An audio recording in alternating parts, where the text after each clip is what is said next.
시옷 인스티튜트.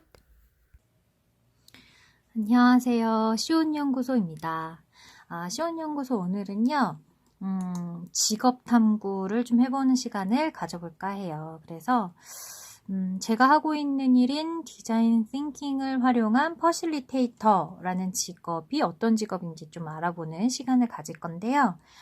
디자인 띵킹에 대한 내용은 이외의 블로그에서 좀 찾아보시면 좋을 것 같고, 오늘은 이 퍼실리테이터라는 직업에 대해서 좀 제가 알고 있는 바를 공유하는 그런 시간을 가져볼까 합니다.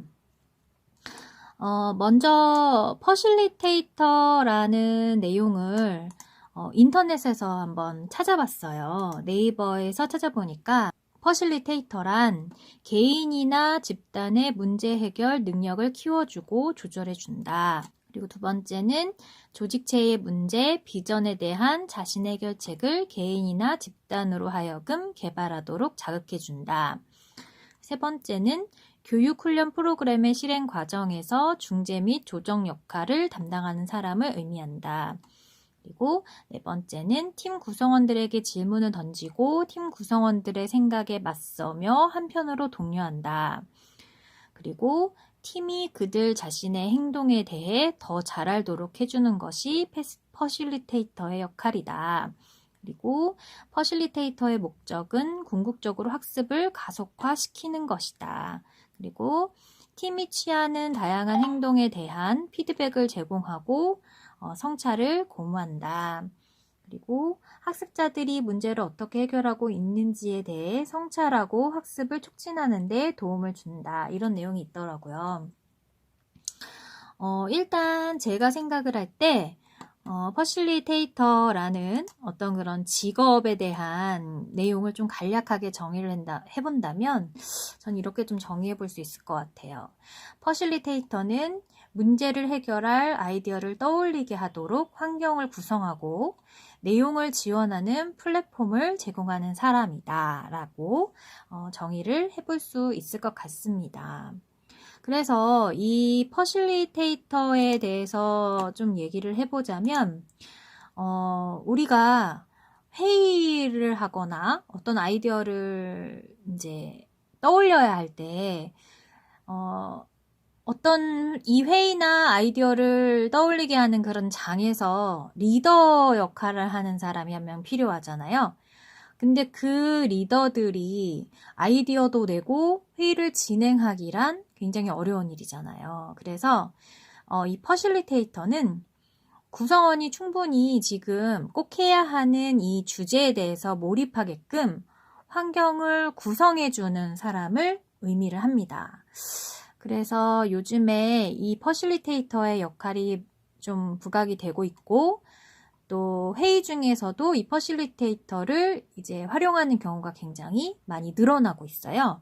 그래서 구성원들이 충분히 지금 현재 닥친 어떤 그런 현장에 대해서 몰입하고 그 몰입을 이끌어주기 위한 어떤 진행자로서 이 퍼실리테이터를 활용하고 있는 거죠. 그래서 기업에서도 활용을 하고 있고 또 학교 현장에서도 활용을 하고 있습니다. 그래서 고등학생 같은 경우에는 뭐 특성화고에서 발명대회를 준비하는 과정에서 아이디어를 이끌어야 되는 상황이라든지, 대학생 같은 경우에는 어떤 취업 역량을 위해서 혹은 공모전에 아이디어를 내야 되는데 어떤 아이디어를 내야 할지, 혹은 창업 아이디어로 어떤 것들이 좋을지에 대한 아이디어를 떠올려야 할 때 퍼실리테이터를 활용하고 있고, 또 기업이나 기관에서는 회의 중에 어떤 안건을 좀 효율적이고 효과적인 안건, 그리고 또 그 시간 내에 확실한 어떤 내용이 잘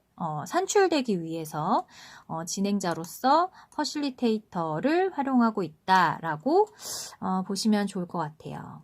그래서 저는 좀 재미있게 퍼실리테이터가 되기 위한 제가 생각했을 때의 어떤 그런 능력에는 뭐가 있는지에 대해서도 좀 고민을 해봤는데, 먼저 퍼실리테이터는 강의한 경험이 굉장히 많아야지 가능한 것 같습니다. 뭐 아까도 얘기했지만 고등학교 친구들, 그리고 대학교 친구들, 그리고 직장인들을 대상으로 할 때에는 어떻게 보면은 강의 스킬에 대해서 우리가 조금 더 구체적으로 생각을 하지 않게 되는 것 같아요. 왜냐면 고등학교 친구들이나 대학교 친구들이나 직장인 같은 경우는 이미 성인이기 때문에 강의자의 어떤 질문이나 의도를 파악하는 데 매우 능하죠. 생각하는 퍼실리테이터는 비단 이렇게 성인을 대상으로 한 회의 상황이나 어떤 아이디어 산출 상황뿐만이 아니라 어린 친구들도 뭐 초등학교 친구들도 뭐 발명대회를 나가기 위해서 아이디어를 산출할 수 있을 것이고, 그리고 또 진로교육 측면에서도 내가 어떠한 생각을 이끌어내기 위한 어떤 장이 분명히 있을 건데, 이게 나이가 점점 어릴수록 더 강의에서 뭔가를 질문으로써 이끌고 아이디어를 산출하게끔 도와준다라는 것이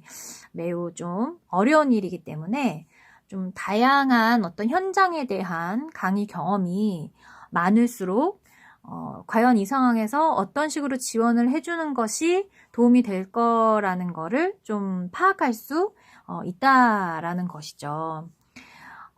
그리고 두 번째는 이 지원을 하고 질문을 한다라는 게 그때그때 떠오르는 질문을 어떤 회의 구성원들에게 전달할 수도 있지만 이미 체계적인 절차가 있어서 그 절차 속에서 진행을 하는 것이 어떻게 보면 이게 플랫폼이죠. 그래서 이 플랫폼에 대한 지식을 가지고 있어서 그 지식을 활용을 해서 플랫폼을 구성을 해서 그 구성 안에 지금 현재 참여자들을 몰입시킬 수 있도록 그 안에 환경을 구성해주는 그런 일들이 매우 중요하기 때문에 그러한 지식이나 정보도 필요하다고 보겠습니다.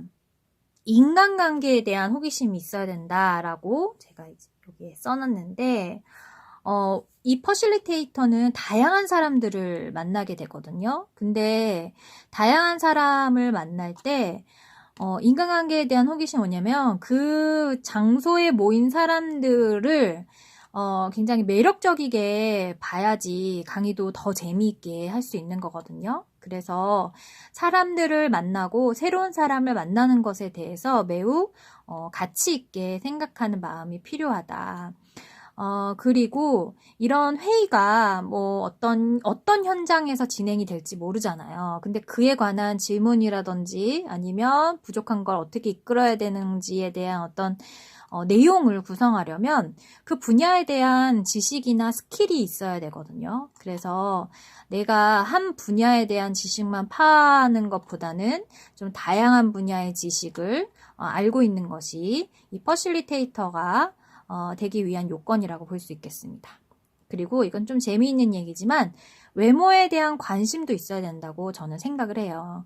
그러니까 강의자가 앞에서 이야기를 할 때 그 강의자의 외모가 좀 단정하지 못하거나 아니면 좀 보는데 불쾌하다면 그만큼 회의에 대한 어떤 지금 당장 지금 신뢰를 해서 퍼실리테이터에 대해서 신뢰를 해서 진행을 해야 되는데 그런 신뢰를 주는 것 중에 좀 첫 번째 인상이 되게 중요하잖아요. 그래서 외모에 대한 관심이 있어서 스스로 자기의 외모를 강의자, 어떻게 보면은 연예인처럼 잠깐 생각하는 그런 부분들이 있어야 될 것 같아요.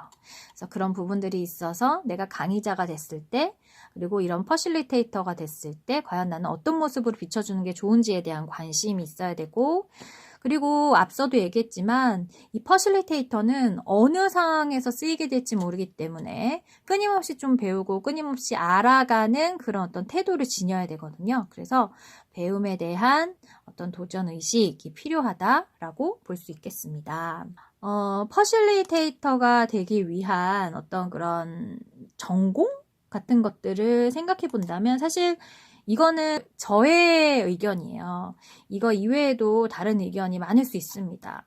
그리고 꼭 퍼실리테이터라고 해서 이 전공을 해야지만 퍼실리테이터가 된다라고 생각하기보다는 그래도 이러한 길로 가는 것이 퍼실리테이터로 가는 좀 지름길이면서 좀 깊이 이해할 수 있는 어떤 그런 기반이 아닌가라는 생각에서 여러분들께 좀 이야기를 드리고 있는데 아무래도 강의 경험은 교육학이 기본으로 되어 있어야지 좋다고 생각을 해요. 그래서 내가 알고 있는 지식을 상대방에게 가르친다라는 것이 어떻게 보면 스킬에서만 국한되는 게 아니라 어떤 철학적인 측면도 있을 것이고, 그리고 내용 전달에 있어서 이 교육학적인 지식이 매우 필요한데, 사실 이 교육학적인 지식은 내가 이것에 대한 지식을 누군가로부터 듣고 또 사람들하고 토의하고 이런 내용이 없으면은 자신의 것으로 좀 체화하기가 되게 어려운 것 같아요. 그래서 저는 이제 교육학적인 지식을 좀 강의를 들어보고 또 그것을 토의해보고 좀 논해볼 수 있는 그런 현장에서 배움을 가져보는 것을 좀 추천드리고, 그 다음엔 경영학이나 교육공학이라고 했는데, 교육공학은 사실 이 퍼실리테이터가 구성하는 그 환경을 플랫폼화 시키는 데 있어서에 필요한 어떤 내용적 지식을 교육공학에서 이제 배우는 것이고, 경영학을 이제 꼭 전공으로 하기보다는 저는 회사 경험, 회사를 다녀본 경험이 좀 필요하지 않나 이런 생각을 좀 했어요. 그리고 또 이것과 맞물려서 인간관계에 대한 호기심 또한 매우 힘든 어떤 과정이 있겠지만 사회 경험에서 좀 온다. 그리고 그 이외에 어떤 다양한 분야의 지식이나 스킬, 외모에 대한 관심, 배움에 대한 도전의식은 어떻게 보면 퍼실리테이터가 되기 위한 나의 어떤 적성과 얼마나 맞나, 이것에 대해서 좀 고민해 봐야 되는 부분이 아닐까 싶어요. 그래서 내가 이렇게 여러 분야를 배우는 것에 대해서 관심이 많은지, 그리고 한번 몰입하면 그 몰입한 내용에 대해서 끊임없이 알고자 하는 어떤 그런 태도가 갖춰져 있는지, 그리고 내가 남들에게 뭔가 이렇게 가르쳐 주는 것에 대해서 관심이 되게 많고 하고 싶은 마음이 있는지를 좀 파악해야 되지 않나 이런 생각을 해봅니다. 그래서 방금 제가 같이 이야기를 하긴 했지만, 퍼실리테이터가 된다라고 했을 때 어떤 사람에게 권해주고 싶냐라고 한다면, 가르치는데 좀 능숙하고 즐기는 사람, 그리고, 토의하고 안건에 대해 의견을 나누는 것을 좋아하고, 그리고, 이 사람은 이래서 정말 별로야라고 선을 긋는 사람보다는 새로운 사람을 만나서 이야기하는 걸 좋아하고, 어떠한 사람인가에 따라서 그 사람을 경계하는 것이 아니라 어쨌든 그 사람을 이해하고자 하는 어떤 노력을 기울이는 사람, 그런 사람이 있잖아요. 얘기를 하다 보면 그런 사람들에게 퍼실리테이터가 맞다고 보고, 또 이 퍼실리테이터의 플랫폼 자체가 어떻게 보면 컴퓨터 작업과는 뗄래야 뗄 수가 없는데, 요즘에는 굉장히 이것과 관련된 앱이나 프로그램이 굉장히 많이 나오는데, 그것에 대해서 끊임없이 이렇게 좀 받아들여야 하는 상황이 많이 생기기 때문에 컴퓨터 작업에 대한 거부감이 없고, 컴퓨터를 다루는데 좀 능숙하고, 어떻게 보면 좀 포토샵이라든지 이런 어려운 프로그램에 대해서도 좀 잘 능히 이렇게 배울 수 있고 또 알고 있고 또 그런 걸 습득한 경험이 좀 많은 친구들일 경우에 좀 도움이 된다고 생각이 들고요. 그리고 외모를 좀 호감적으로 꾸미는데 능한 친구들이 있잖아요. 머리 하나를 선택해도 그렇게 하고, 뭐, 옷도 그렇고, 좀 강의자로서의 어떤 그런, 이미지가 좀 풍기는 그런 외모가 있다면 더 플러스가 된다라고 생각을 하고요. 그리고 항상 배우는 것에 대해서 즐겁고 행복한 사람들이 있잖아요. 그래서 그러한 어떤 도전의식이 있는 친구들이 이 퍼실리테이터가 되기에 매우 적합하다라고 저는 생각을 하고 있습니다. 그래서 오늘은 퍼실리테이터라는 직업에 대해서 여러분들과 이야기를 나눠봤는데 어떠신지 모르겠어요. 그래서 다양한 어떤 형태의 퍼실리테이터가 많이 나온다면 저는 교육 현장의 어려움도 이 퍼실리테이터로 충분히 극복할 수 있다 이렇게 생각을 하거든요. 그래서 교사 여러분들도, 현장에 있는 교사 여러분들도 한 명 한 명이 다 퍼실리테이터가 되어야 한다라고 저는 생각이 들어요. 그래서 이 퍼실리테이터라는 어떤 그런 직업이 이후에는 뭐 교사와 뭐 강사 뭐 이렇게 떨어뜨려서 구분 짓는 것보다는 이 퍼실리테이터 속에 강사와 그리고 뭐 교사와 뭐 교수가 다 들어있는 것이 아닌가라는 좀 큰 어떤 미래를 꿈꿔보기도 하는데요. 여러분들께 좀 도움이 되었던 영상이기를 바랍니다.